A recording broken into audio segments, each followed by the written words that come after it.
All right, so let's dive into something that you're already pretty familiar with as a philosopher, but maybe haven't considered in this light before.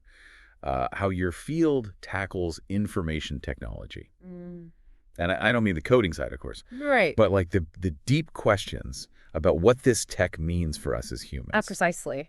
We often hear technology shapes society, but this deep dive is going beyond those general statements. Yeah. Think of it more like we're exploring the DNA of that relationship, how tech and our very way of thinking are just intertwined. Yeah. I think so many people just fall into the trap of seeing technology as just a neutral tool. Like, is a hammer good or bad? Well, it depends what you do with it, right? Right. Well, that's the classic neutral tool argument, and it is deceptively simple. But even something like an ATM, something that seems so basic, Yeah. makes a whole bunch of assumptions about the user. Like, it assumes you have a bank account, that you have a card, you can read the instructions. All those design choices are embedded with values and ideas about how the world works. Okay, so that's a really good point. So even before we get to the big impact of technology on society, just right from the start, there are all these little choices that are built in that carry ethical weight. Exactly. And this is where things get really interesting from a philosophical standpoint. Technology doesn't just appear out of thin air. It's created in a very specific social and historical context.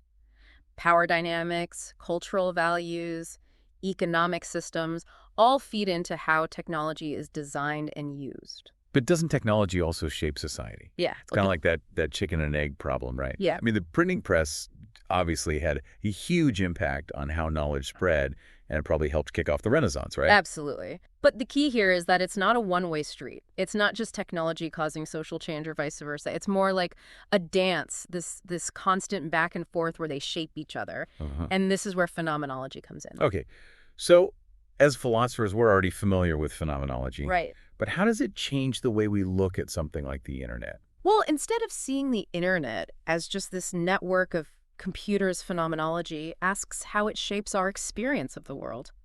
Does it really connect us in a truly meaningful way? Or does it create a sense of isolation? Does it enhance our understanding of these really complex issues, or does it reduce everything to just sound bites and these very superficial arguments? So it's not about demonizing technology. No. It's about understanding all these subtle ways that it influences how we perceive and interact with the world around us. Precisely. It's about recognizing that technology isn't just something that's out there. It's actually intertwined with our consciousness or perception, even our sense of self. That's a pretty radical shift in perspective. It's like technology isn't just a tool we use. It's almost like a lens that we experience reality through. Exactly. And one of the key insights of phenomenology is that this lens isn't neutral. Right. It shapes what we see, what we focus on, even what we miss. So can you give me a concrete example of how this plays out in our everyday life? Okay, well, think about listening to music. On this very purely physical level, it's just sound waves that are hitting your eardrums.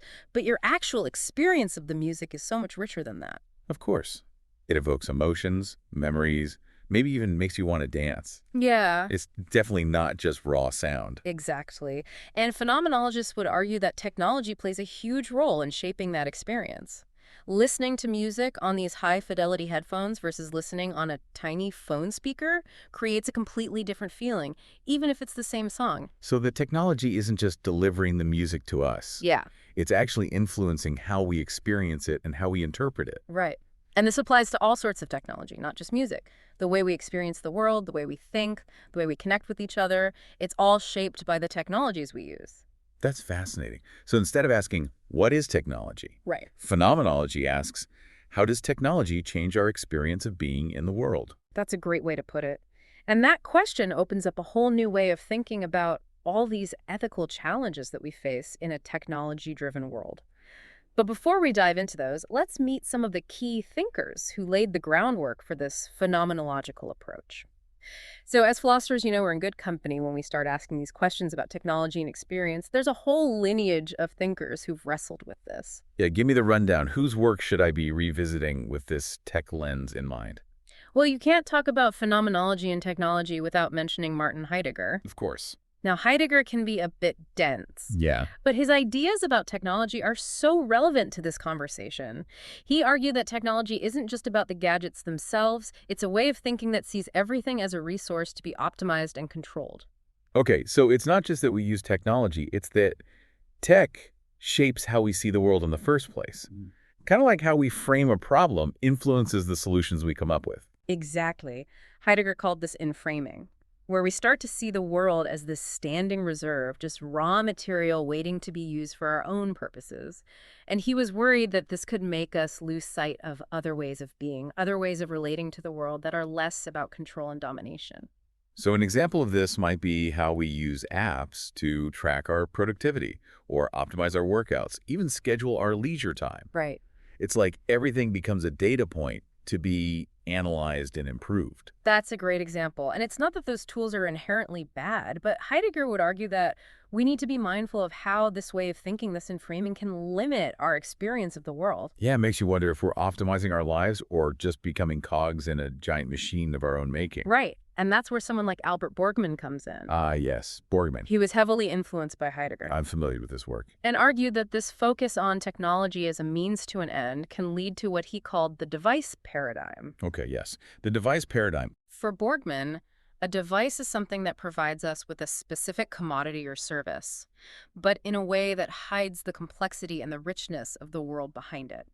So think about fast food. Okay. It gives you calories and maybe some taste satisfaction, but it obscures the whole process of growing the food, preparing it, even the social aspects of sharing a meal. So it's like we're getting the end result without engaging with the process, the skill, the connection to something bigger than ourselves. Exactly. And Boardman argued that this can lead to a sense of detachment, a feeling that we're not really participating in the world, just passively consuming its outputs. Okay, so both Heidegger and Borgman are warning us about how technology can narrow our experience, Yeah. even while it seems to be offering us more choices and more convenience. Right. But what about the thinkers who see technology as more fundamentally intertwined with our being? That's where someone like Bernard Stiegler comes in. He takes this idea of technology shaping our experience to a whole new level. Stiegler argued that technology isn't just something we use, it's actually a fundamental part of what makes us human. Now, that's a bold claim. How can a smartphone be part of what makes me me? Well, Stiegler pointed out that humans have always used tools and technologies to extend our abilities and shape our environment. He called this technicity and believed that it's so deeply intertwined with our evolution that it's actually part of our cognitive makeup. So he's saying that we're essentially cyborgs from the start. Our tools aren't separate from us. They're part of what allows us to think and be in the world. Exactly. And Stiegler goes even further, arguing that technology isn't just about physical tools, it's also about these systems of knowledge and memory that we create and pass down through generations. So language itself is a technology. Yeah. And writing even more so. It allows us to store knowledge outside of our own individual brains and pass it on through time. Precisely. For Stiegler, our ability to record information, to store memories outside of our own brains, is what allows us to experience time and history in the way that we do. Without technology, he argued, we'd be stuck in this perpetual present. Wow, that's a mind-bending thought. So technology shapes our very experience of time itself. It's not just a tool, it's fundamental to how we understand our place in the world, in history. Right. And this has huge implications for how we think about our relationship with technology. If it's so deeply intertwined with our being, we can't just dismiss it as neutral. Right. We have to think carefully about how we design it and how we use it because it's shaping who we are, both individually and collectively. Okay, so we've got Heidegger warning us about inframing, Borgman cautioning against the device paradigm, and Stiegler arguing that technology is inseparable from what makes us human. It's a lot to consider. It is, and it leads us to some big questions about the virtual world that we're increasingly inhabiting. Does the internet really connect us, or does it create a new kind of isolation? How are online platforms shaping our sense of self, our relationships, even our political discourse? That's where things get really interesting and maybe a bit unsettling because on one hand, the internet has given voice to so many people who were previously marginalized. It's created spaces for connection and support that didn't exist before. Absolutely. But on the other hand, there's a concern that online interaction lacks the depth and the nuance of face-to-face connection. Yeah, is a like on social media really a meaningful interaction? Does retweeting an article really count as engaging with an idea? Those are the questions we need to be asking. Some argue that the internet fosters this superficiality, that it reduces these complex human interactions to fleeting digital exchanges. And that has implications for how we form communities, how we build trust, even how we participate in democracy. So we need to be critical about what we gain and what we lose in these virtual spaces. Mm. It's not enough to just celebrate connection without considering the quality of that connection. Exactly. And that's where the phenomenological lens can be so valuable. It helps us examine not just what technology does, but how it shapes our experience, our relationships, and ultimately our sense of self. And that brings us to the ethical dimension of all of this. If technology is shaping who we are and how we experience the world, what responsibility do we have to design it in a way that supports human flourishing? That's the million-dollar question, and it's one that phenomenology can help us answer. But we'll have to save that conversation for the next part of our deep dive. Okay, so we've covered so much ground here, from Heidegger's enframing to Stiegler's concept of technicity. We're philosophers, so we're used to these big ideas, but how do we bring this back down to earth? What are the ethical implications of all of this for how we live in this world that's so saturated with technology? Yeah, that's the crucial question. And I think phenomenology gives us this really useful framework for thinking about ethics in a way that goes beyond just these rule-based systems or these very abstract principles. Okay, I'm intrigued because most of the ethical theories that I've encountered focus on actions, on consequences, on that sort of thing. Yeah. How does phenomenology shift that conversation? Well, it shifts the focus to experience. If technology is shaping how we experience the world, then we really need to consider how those experiences are shaping our values, our relationships, our sense of self. Okay. And then we have to ask, are these experiences leading us towards a more just, a more compassionate and fulfilling world? So it's not just about using technology ethically, it's about designing technology that fosters ethical experiences. Exactly. We need to think about the values that we embed in technology right from the very beginning. If we're designing a social media platform, for example, Yeah. we need to consider how it might impact users' mental health, their privacy, their ability to engage in this meaningful dialogue. Right. Are we creating a space for genuine connection or just a platform for just performative outrage and really shallow engagement? Yeah, it's like what you were saying before about ATMs. Right. Those seemingly small design choices can have a huge impact on how people actually experience technology and how it shapes their lives. Right. And this is where phenomenology can be so helpful. It gives us a way to analyze those experiences, to understand how technology is shaping our perception, our emotions, even our sense of agency. Can you give me a concrete example of how this might play out in the design process? Sure. Let's take the example of self-driving cars. Okay. On the surface, it seems like such a great idea. More safety, less traffic, more free time for passengers. Right. But a phenomenological approach would ask, how will self-driving cars change our experience of driving? Interesting. We might become passive passengers, detached from the act of driving. Yeah. Will that affect our attention, our spatial awareness, even our connection to the places that we travel through? Exactly. Right. And those changes in experience could have ripple effects on everything from our mental health to our sense of community. Right. So a phenomenologically informed design process would consider these potential impacts and look for ways to mitigate them. So maybe instead of just designing for efficiency and convenience, we need to design for engagement, for meaning, for a sense of connection to the world around us. Precisely. We need an ethics that takes into account the profound ways technology shapes our experience and our understanding of the world.